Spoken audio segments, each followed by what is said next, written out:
It's great to have you with us from wherever you're tuning in from. For more information about Elevate Church or to contact us, head to our website elevatechurch.me and take us wherever you go by downloading our Elevate Church AU app.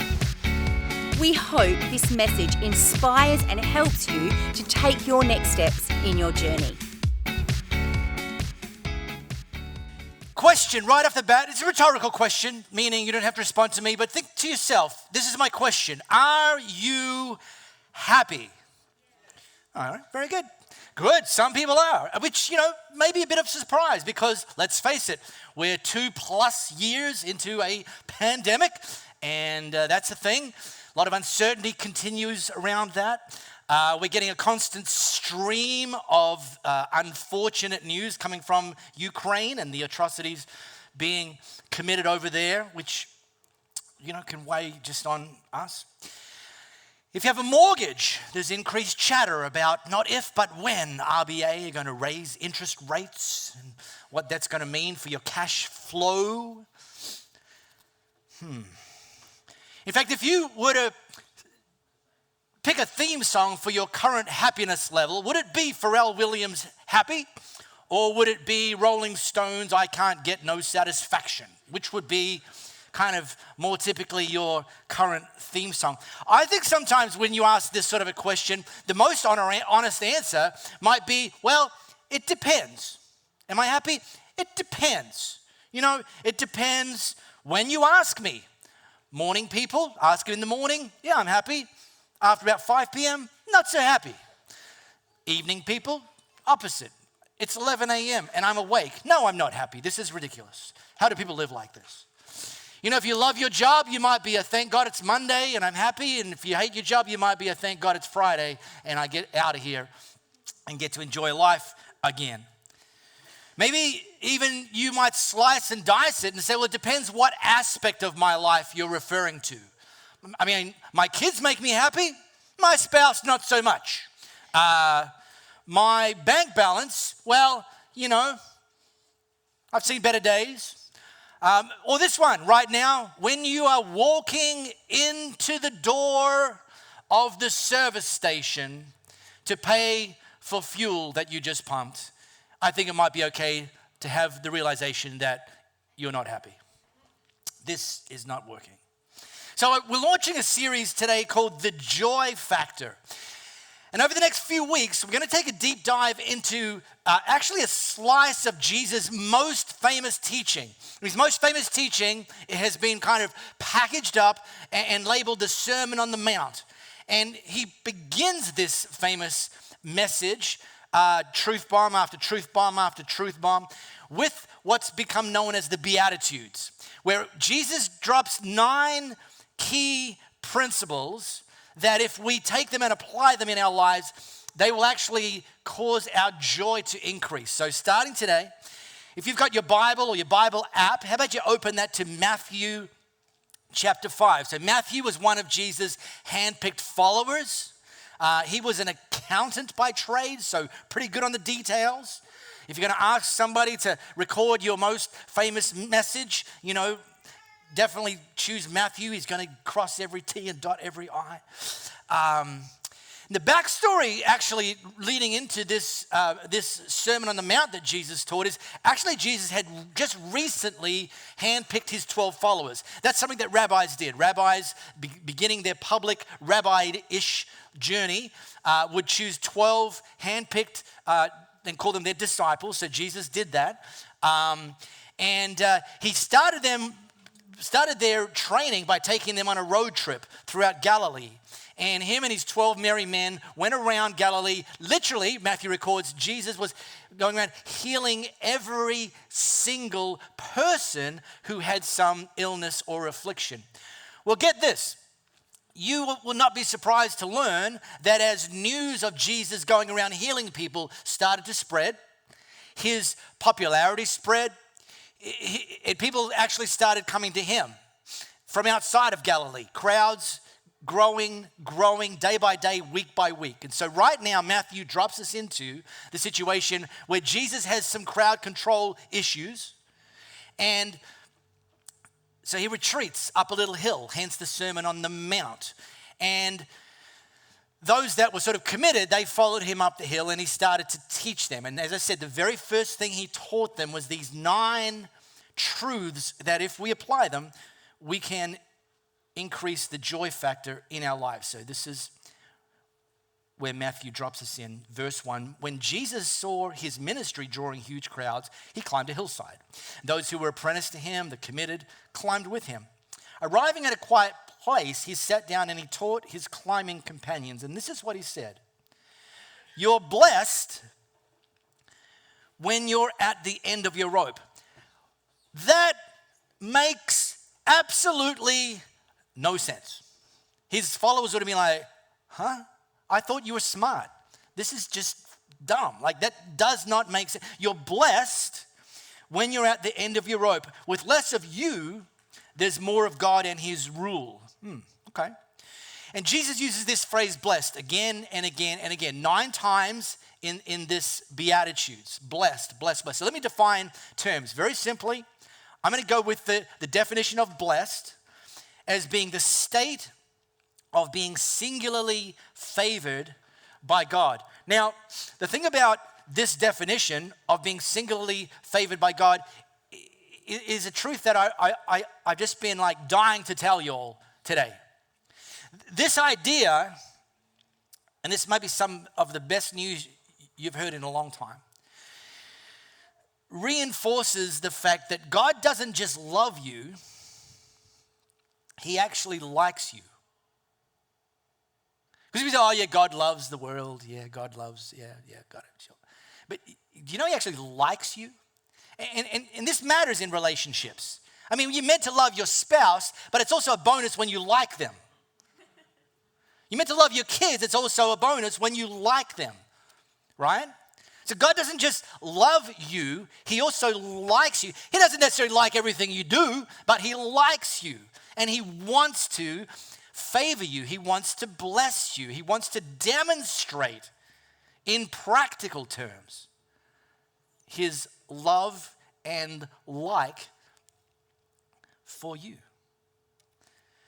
So Jesus tees up with this one. You're blessed when you're at the end of your rope. With less of you, there's more of God and his rule.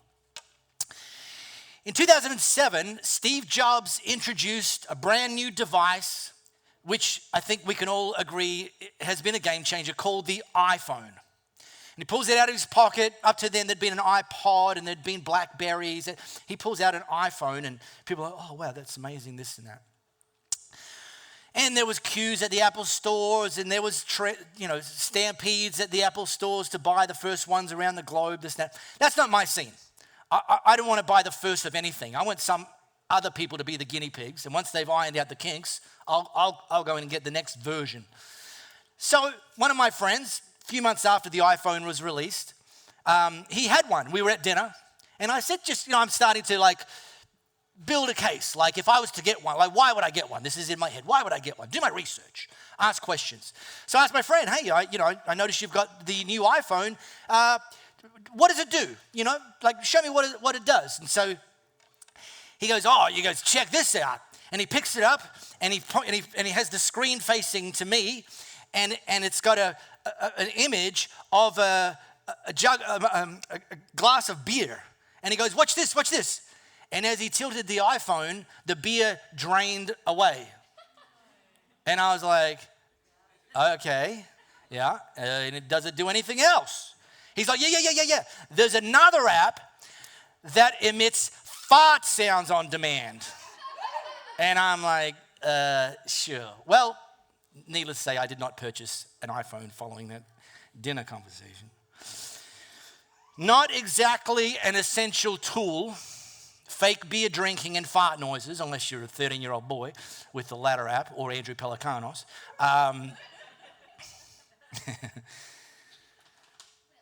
But here we are 15 years later. And I'm going to ask a question. I don't want you to answer because I don't know the answer. But when was the last time you went 24 hours without looking at the screen of your smartphone? Just don't answer me that. I already know the answer. The answer's never. I can't remember. It's been a while. Because here's the thing. Here's your phone. text messaging back and forth, doom scrolling Instagram, checking email, sending email, receiving email, popping open your search engine to fact check stuff, watching the YouTubes, maybe ordering some food delivery, maybe starting your day with a quick game of Wordle. And the list goes on and on and on. Did you know there is now an official medical condition known as smartphone finger? There are articles on the interwebs. I made the point of reading one of them. I felt like once I'd read it, I probably knew as much as I needed to know. Actually, no, I looked at the headline and I figured I probably needed to, it's about as much, because here's the headline. This is a medical article, by the way. God bless the medical community. This article is the smartphone finger was a title. Subtitle, outlining the causes and prevention. And I'm like, look, I'm not a doctor, but I'm pretty sure I could have a reasonably accurate stab in the dark to determine what the causes might be and therefore the ensuing prevention. But anyway. Because over the last 15 years, smartphones have moved from optional to pretty much essential. You know, we've got them on us all the time. You can leave your wallet at home accidentally, but God help you if you leave your smartphone at home accidentally. One of my favorite apps is Maps. Okay, now, 10 years ago, maps weren't really a thing. So even up to that point, if you wanted to navigate the streets of your city, here in Perth, for example, you would have to use a street directory. Which, by the way, might I just say, for the record, you can't touch your phone while you're driving, but you could legally have a big thinking book in your hand and have that while you're driving, and that was okay. I don't know. We live in a crazy time. Well, as you can see, these still exist. 2022. Anyone still have one? Greenie, all right. Yeah, all right. Okay, yeah, all right. And do you all use it? Yeah. Really? What year is it? Hi, caramba. Do you buy one every year? You're a borderline psychopath. All right. So here's the deal. Okay, good on you. God bless you. I'm not here to judge you. Let me give you a little history lesson, or what Jenny Green refers to as current affairs, as to how these, for those of you under 30, this is how this played out, all right? So I'm going to take you on an imaginary journey that for those of us over 30 wasn't an imaginary journey. You would have to, so here's the thing, you would have to, if you were going somewhere that you'd never been before, visiting a friend or whatever it is, you would have to read the street directory before you left and actually try to memorize all of the major turns that you had to make. If mid-trip, for some reason, you'd forgotten the memorized coordinates, you would have to pull over to the side of the road, recheck your street directory, and then proceed on your journey.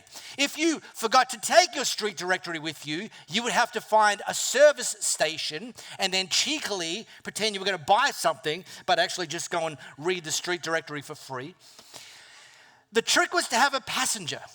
That was always the pro move, that your passenger would then automatically become the designated navigator. Now, you might think that's bulletproof, but it's not, because there's still a level of aptitude required that that person may or may not possess, right? Because these street tricks, things aren't linear. I mean, they are for a few pages. Page 12 goes into page 13 and the road connects, and then flip the page at page 14, yet the road connects, 15, and then, oh, no, we're in a completely different set of postcodes. You've got to jump like 12 pages to pick up where you left off. You're doing that, or your navigator's doing that, while you could be possibly driving at 80, 90 kilometers an hour. Clock's ticking. Is the next turn coming up? I don't know.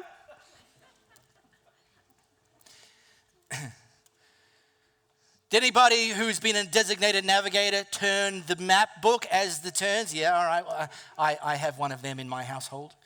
People, that is. For the record, I wonder how many marriages imploded over this very dynamic. Right. You had one job. So, needless to say, thank God for map apps. So last Saturday, one of our team, Maddie Coombs and I, we were Saturday morning, go for a drive to my in-laws. They're living in Morley. We're going to pick up some furniture. So Matt came pick me up in the Matmobile, and I was the designated navigator. But I didn't need a map app or a street director because it's my in-laws. I've made that journey countless times. So we're driving through. We get to we go alongside the Galleria in Morley and get to the end of I think it's Russell Street. And I wasn't really paying attention when suddenly I discovered we were in the wrong lane and it was a turning only lane. And I would always historically have turned right, but Matt just instinctively, we're in the wrong, turns left. And I'm like, okay. I didn't say this out loud, but I thought to myself, I think we're in trouble. I said to Matt, it's fine, I got this. But because he's not here, he's FIFOing, let me tell you something I didn't tell him. I didn't got this because for me, I mean, I might just be a bit thick, but for me, all of the streets in Morley look the same. I'm like, but my confidence exceeded my ability. And I'm like, take the next left. Yep, left, yep. Then you want to take the second on the right. I had no idea. I didn't even know where we were, let alone where we were going. I was like, yep. A few minutes of that, I didn't even know if we were still in Morley. And I'm like, and I literally had the idea, it's Saturday morning, I know I am going to navigate using the sun. I did. It's about 9:30 a.m., so I kind of know the sun's still probably east-ish. So I'm like, yep, next right. Well, that went on for a few minutes. And I mean, again, we could have been in Wanneroo at this point. I had no idea. So I ain't too proud to beg, I did what males are genetically programmed not to do. I opened up my map app and I asked Siri for directions. I know, I'm ashamed. I did. But here's what the map app did. The map app figured out where we were, and then the map app proceeded to tell Matt where to go to get back on track to arrive at the originally goal destination. That's not a surprise to anyone that's used the map app, right? You're like, oh, really? What witchcraft is this? No, it's brilliant. So let me translate this thing that Jesus said into 2022 language. He said, you're blessed when you're at the end of your rope. With less of you, there's more of God and his rule. In 2022, he might have said it this way. You're blessed when you rely on God the way you rely on your smartphone. He might have said, you're blessed when you're off track and you ask me for directions the same way you ask Siri or Google for directions. That when you do that, when you recognize you're at the end of your rope, when you recognize you're off track, when you recognize you're heading in the wrong direction, if when you recognize that, you ask me, I'll show up and I will give you the directions you need, but only if you ask. Now, there's one qualifier. Has anyone heard the phrase, Jesus, take the wheel? Has anyone ever said that even to themselves? Oh my gosh, life's going to pieces. Jesus, take the wheel. And here's the thing. That is an incredibly irresponsible thing to say. Do you say, Siri, I'm a little bit lost here. Siri, take the wheel, and you jump in the passenger seat? Google, take the wheel, jump in the back seat? Now, there'll be a time when you can, self-driving vehicles. By the way, I had this thought. This has got nothing to do with the message. I just had the thought. Sometimes I feel the need to bring you up to speed. Self-driving cars, they're probably going to be a thing in a few years' time. In fact, Louis found an article last week of one that that was speeding, and the cops pulled it over, and there was nobody in the vehicle. It's like, this is odd. Speeding. Who do you give the fine to? Anyway, so I had the thought, and it's going to be self-driving trucks and self-driving pickup trucks, right? So you know where I'm going with this, don't you? There will be somebody will write the very first country song about the fact that their truck left them, all right? You heard it here first. The dogs left them, the wife's left them, the kids have left them, and now, oh my gosh, my truck left me. So anyway. So in this case, Jesus isn't saying that we have no responsibility. In fact, having asked for directions, our responsibility continues by listening and obeying.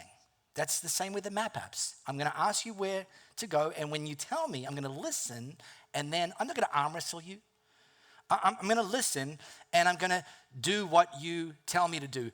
In fact, if you don't, not only will you not experience the joy factor, you will raise the frustration factor and the complication factor. Have you ever examined some of the people in your sphere whose lives are very complicated and thought to yourself, why do you keep doing the things that made your life so complicated? Why don't you stop doing some of that dumb stuff and life will get much simpler for you? Have you ever, don't have to admit that. Some people may have looked at you and thought the same thing. I don't know. Just saying. Then Jesus, I'll drop the second one for today.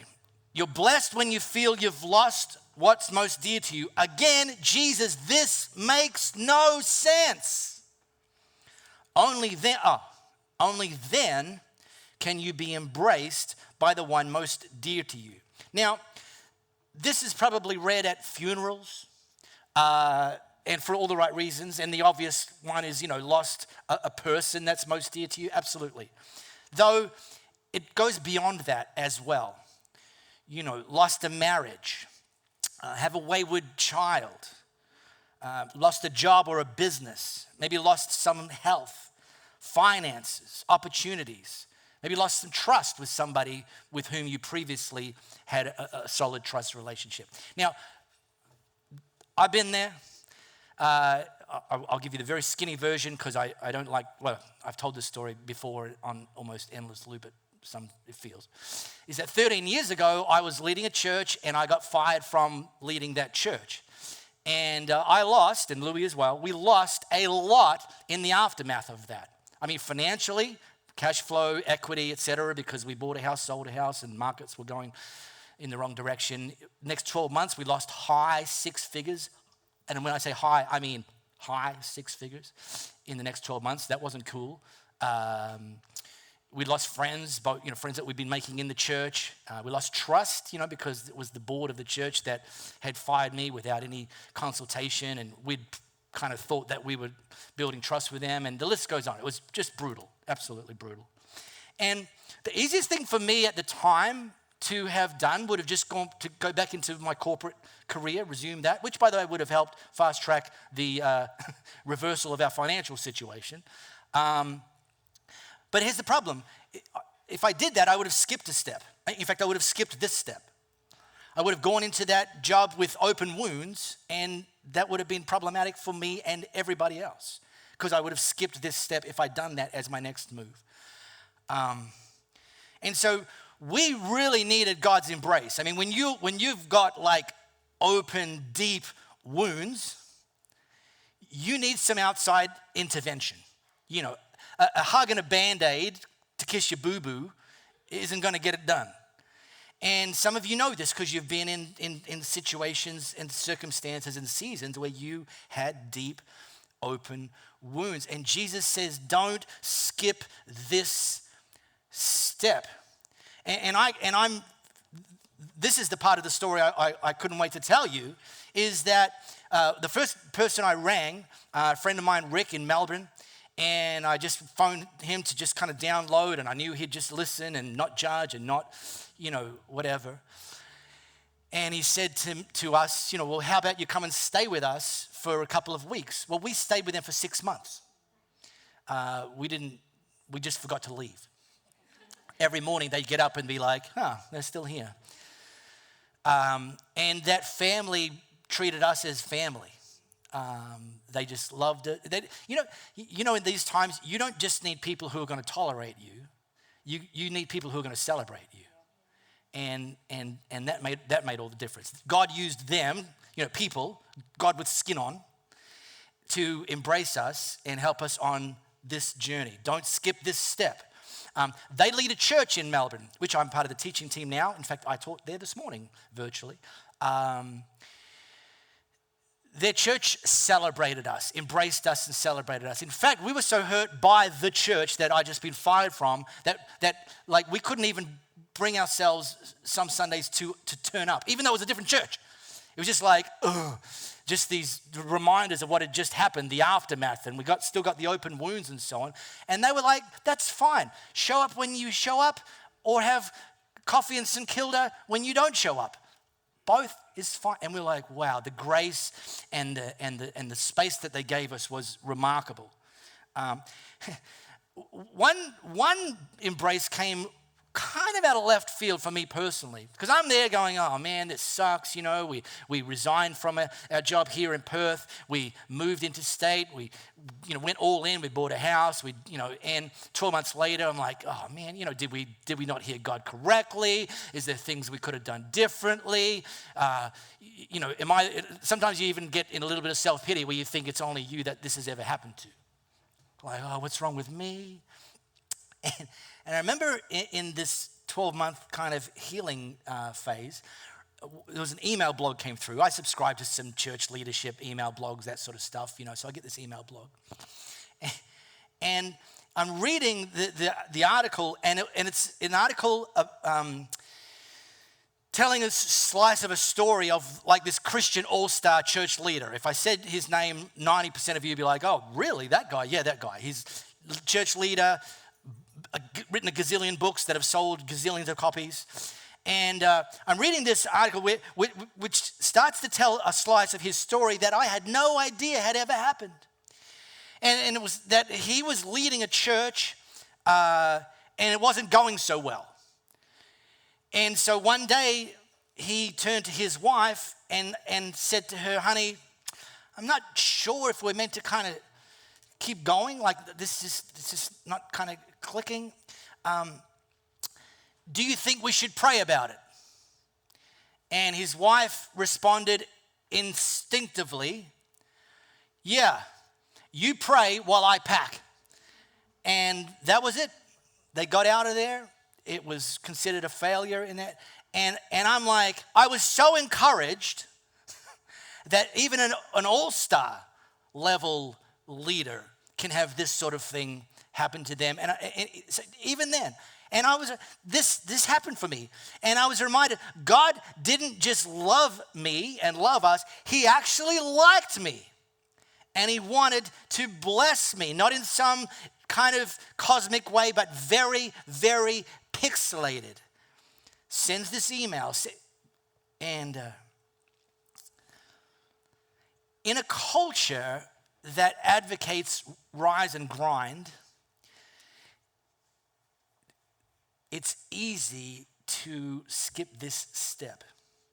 It's easy to overlook the importance of this step. If you've ever been in a situation where you've lost something dear to you, and again, it could be a person, but it could be any of the long list of things.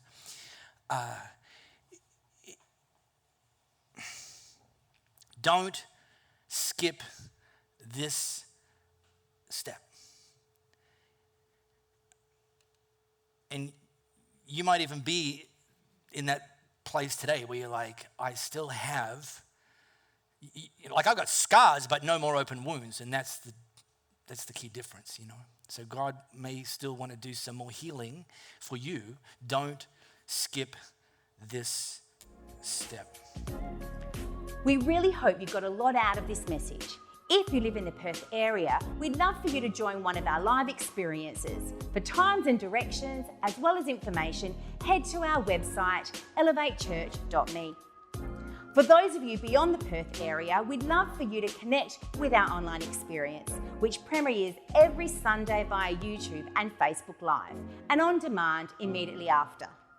And to partner with us to reach more people by giving financially, head to our website, elevatechurch.me, and also download our Elevate Church AU app.